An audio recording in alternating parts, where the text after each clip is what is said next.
ভোটের ফলাফল কি হবে সেটা সময় সাপেক্ষ। তবে ভোট প্রচারে ঢাকিদের পকেট একটু হলেও ভরেছে, ক্লান্ত ভরা মুখে একটু হলেও হাসি ফুটেছে। আজ সেই বিষয়ে আলোচনা করব। লোকসভা ভোটের দামামা ইতিমধ্যেই বেজে গিয়েছে, 2 দফার ভোট সম্পূর্ণ হয়ে গিয়েছে। এখন মজাদার বিষয় হলো ভোট অনুষ্ঠানে কার কীরকম কামাই। যেমন ধরে ভোট প্রচারে লাইট, সাউন্ড, গাড়ি ভাড়া, ঢাকি, প্যান্ডেল, আরও অনেক কিছু আছে। চলুন আজ আলোচনা করে নেওয়া যাক ঢাকি নিয়ে। পুজো মানেই ঢাকিদের রমরমা বাজার, কারণ পুজোতে ঢাক ব্যবহার আবশ্যিক, এটা আমরা প্রত্যেকেই জানি।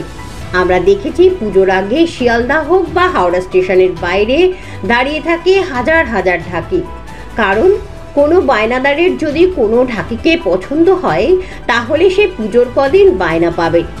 এখানেও একটা সমস্যা থেকেই যায় যে প্রত্যেকেই ঢাকি যে বায়না পাবে এমন কোনো কথা নেই।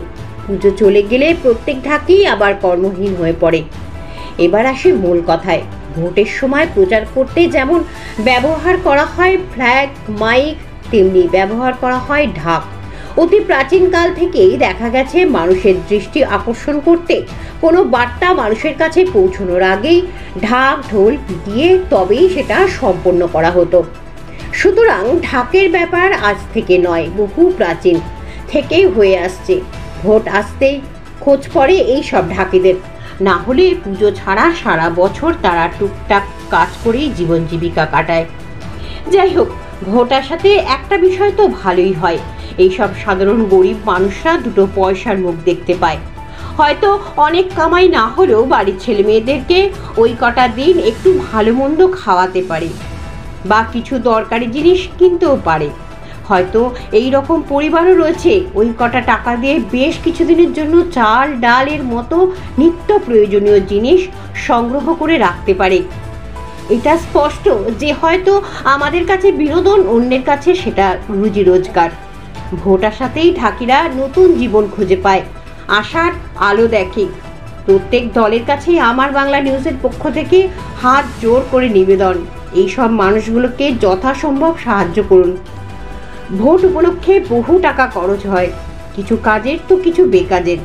এর মাঝে এই মানুষগুলোকে একটু দেখুন, পারলে 2 পয়সা বেশি দিন, কারণ এই পয়সাটাই হয়তো ভবিষ্যতের সম্বল ওই সব মানুষদের জন্য। এই প্রতিবেদনটি কাউকে আঘাত করার জন্য নয়। আমার বাংলা নিউজ সর্বদাই সেই সব মানুষের পাশে থাকে যারা কঠোর পরিশ্রমী। ব্যুরো রিপোর্ট, আমার বাংলা নিউজ। দাবি ত্যাগ। এই চ্যানেল কোনো প্রচার করে না হিংসাত্মক, ক্ষতিকারক বা অবৈধ কার্যকলাপ। এই চ্যানেল দ্বারা প্রদত্ত সমস্ত বিষয়বস্তু শুধুমাত্র একটি শিক্ষামূলক উদ্দেশ্যের জন্য। ধন্যবাদ। শুভেচ্ছা টিম আমার বাংলা নিউজ।